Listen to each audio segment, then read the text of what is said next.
တော့ဒီထပ်ပင်လေးကိုလေ့ကျင့်ကြည့်မယ်ဒါလေးက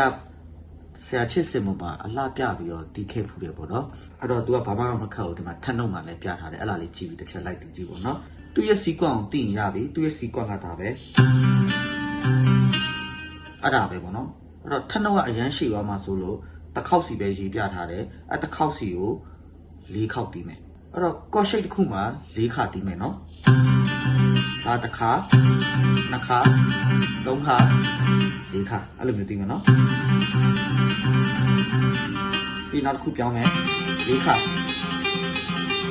ပြီးနောက်တစ်ခုပြောင်းမယ်ပြီးနောက်တစ်ခု